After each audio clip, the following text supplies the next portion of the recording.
குமரி மாவட்டம் கொல்லங்கோடு அருகே காலாவதியான சாக்லேட் சாப்பிட்ட மாணவ மாணவிகளுக்கு வாந்தி மயக்கம் அடைந்ததால் பரபரப்பு ஏற்பட்டது.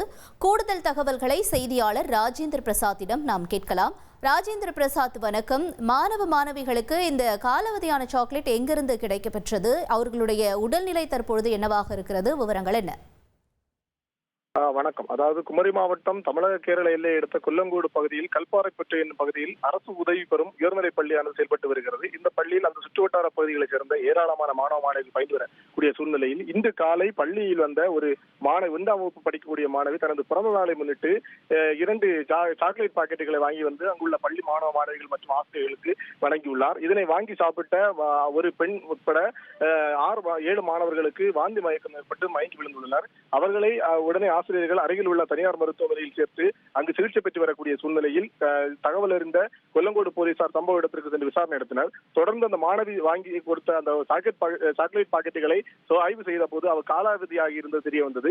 மேலும் இந்த சாக்லேட்டுகள் எங்கிருந்து வாங்கப்பட்டது, எந்த கடையில் இருந்து விற்பனை செய்யப்பட்டது என்பது குறித்த விசாரணை நடைபெற்று வரக்கூடிய சூழ்நிலையில் மாணவர்கள் சிகிச்சை பெறும் மருத்துவமனையில் போலீசார், அதே போன்று மாவட்ட கல்வி அலுவலர் உட்பட அதிகாரிகள் தொடர்ச்சியாக ஆய்வு நடத்தி வருகின்றனர். தற்போது வரையிலும் மாணவ மாணவிகள் மருத்துவமனையில் சிகிச்சையில் தான் இருந்து வருகின்றனர். தொடர்ச்சியாக இதுபோன்ற காலாவதியான பொருட்கள் விற்பனை செய்யக்கூடிய கடைகளை ஆய்வு நடத்தி உணவு பாதுகாப்புத்துறை அதிகாரிகள் நடவடிக்கை எடுக்க வேண்டும் என்ற ஒரு கோரிக்கையானது எழுந்துள்ளது.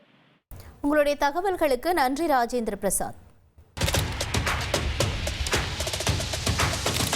அதிமுக்கிய விவரங்களை அனைவருக்கும் புரிய வைக்கும் பாட்காஸ்ட். தவிர்க்க முடியாத முதல் மக்கள் வளைகுடா நாடுகள் பிரான்சிஸுக்கு சம்பவங்களை தேடி களத்திற்கே உங்களை அழைத்து செல்லும் ஸ்பாட்லைட். அங்க இருக்கக்கூடிய கள விவரங்கள் என்ன? அமலாக்கத்துறை கடந்த 5 வருஷமாவே சார் எனக்கு ரொம்ப பிடிக்கும் அவர் வர்றதுக்காக எங்களுடைய நியாயமான கோரிக்கை. Even at the cost of stopping பார்வையாளர்களையும் செய்திக்குள் பங்கெடுக்க செய்யும் மக்கள் குரல். 50 ரூபாய் எங்களுக்கு தண்ணிக்கு ஒரு தீர்வே இல்லங்க. 10 வருஷமா எங்களுக்கு சரியான ஒரு விடிவு கிடைக்கவில்லை. 60,000 ஏக்கருக்கு தான் கேட்கிறோம், பிச்சை கேட்கறாங்க. புத்தம் புதிதாக வித்தியாசமாக ஹெலிகாப்டர்களின் உதவி என்ன படிக்கலாம்ன்றதுல பேரண்ட்ஸும் என்கரேஜ் பண்ணணும், ஸ்டூடெண்ட்ஸும் தேர்வு செஞ்சு. எனக்கும் சீமானனுக்கும் பெரிய வித்தியாசம் இல்லைங்க. ஒரு பாயிண்டா சொல்லணும். உங்களுக்கான தலைவர்களை பொழுதுபோக்கு தளத்தில் தேடாதீர்கள், போராட்ட களத்தில் தேடுங்கள். அனைத்தும் உங்களுக்காக. எப்போதும் இணைந்திருங்கள் தந்தி டிவியுடன்.